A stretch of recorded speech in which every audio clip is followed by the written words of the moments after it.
For months now, we've seen the rumors, we've seen the leaks, and finally, the S25 series has been unveiled. So we have three new devices. We have the S25, the S25 Plus, and the S25 Ultra. Right now, I'm probably at the event in San Jose at Galaxy Unpacked, so I will be doing a full video on my whole trip. So if you want to check out that video, definitely do subscribe to the channel and have a look, because I'm likely going to post that in the next week. Most of the devices this year look pretty similar. The only noticeable change on the outside is the S25 Ultra. Now it has slightly rounded corners, making it feel less sharp and overall just more comfortable to hold compared to last year's. I always found the Ultra extremely sharp when you're holding it to watch a video, and it would always dig into my hand, so I can really appreciate this new rounded design. In terms of color options, the Galaxy S25 and S25 Plus come in Silver Shadow, Navy, Icy Blue, and Mint. I absolutely love all of the colors. I think they look great. My favorite this year is probably the Mint, but the Navy is also really nice.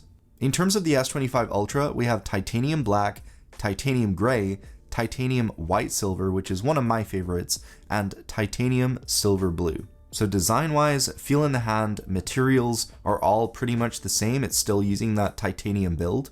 At the core of the S25 series is the brand new Snapdragon 8 Elite chip. This is the new 3nm chip, and it offers improved efficiency and performance. And whether you're multitasking, gaming, or handling intense workloads, this is going to keep up with you. A lot of other brands have leaked that they're not using the 3nm chip this year, and that's purely because of super high demand and a really high production cost. So I'm super glad to see that Samsung managed to put these high-end chips into all of these phones. And in terms of RAM, all of these devices this year now have 12 GB. So now let's talk about the displays. Each model this year features a dynamic AMOLED 2X display.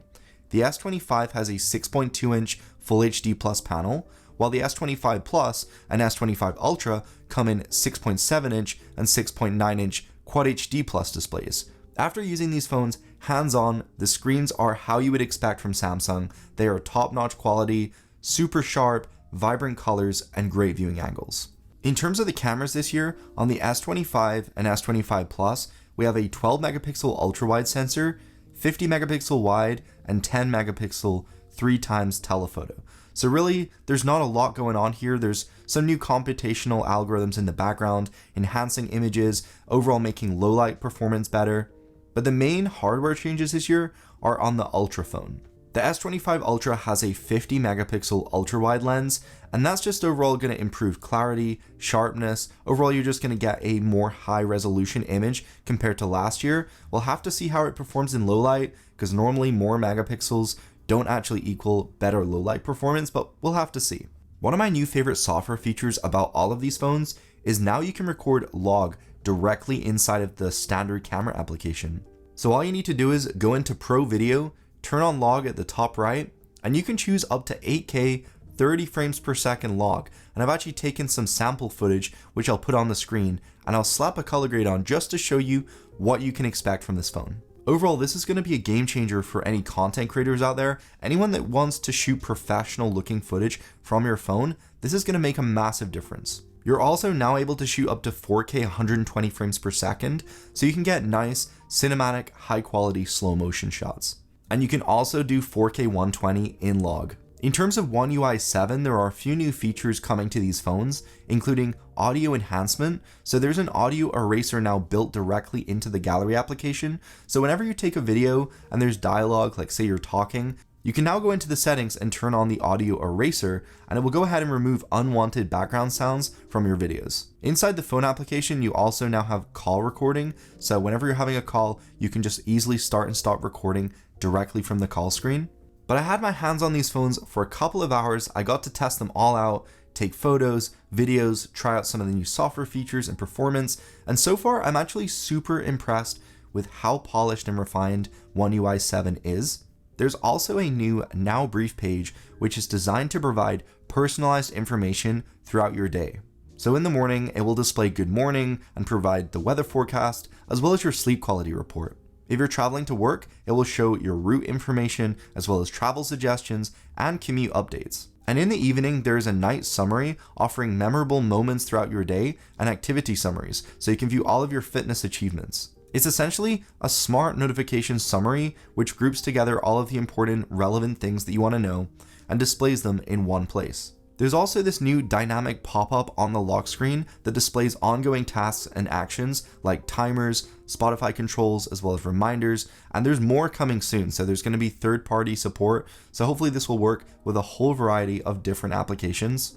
In terms of the battery, all of these phones have the same capacity as last year. So I guess we'll have to see through testing whether they hold up to last year's battery life or whether they're going to be slightly better or slightly worse. I personally feel like they're probably going to be slightly worse just because of that new demanding powerful 3nm chip, but I guess we'll have to see.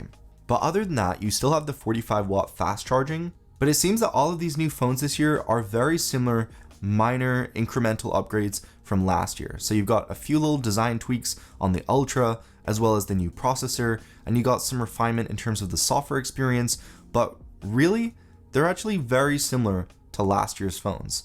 And that doesn't make me dislike them. Like, I really love these phones. I played around with them. The build quality is awesome.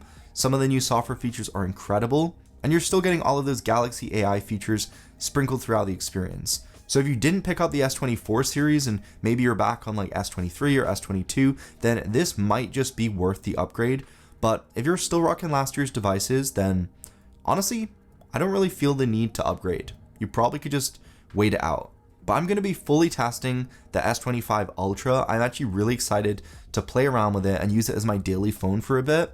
Just because I've been on the iPhone a while now, I've been using the Pixel, and I haven't really had too much experience with the flagships that Samsung has to offer. And I feel like I should be playing around with all the phones to have a more balanced opinion. And I was like a hardcore Samsung fan in the past, so I would like to just go back to my roots and just reinvest a little bit more into the Samsung ecosystem. And I'm super excited to share that with you guys on this channel. So I'm going to be doing a full video on my trip to Galaxy Unpacked in San Jose.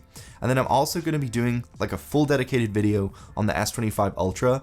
And if I have time, possibly some comparisons with other flagships. But yeah, thank you so much. Let me know what you guys think about all of these new phones. Are you excited? Are you going to upgrade? Are you disappointed? Let me know in the comments section down below. And I will see you guys in the next one. Peace.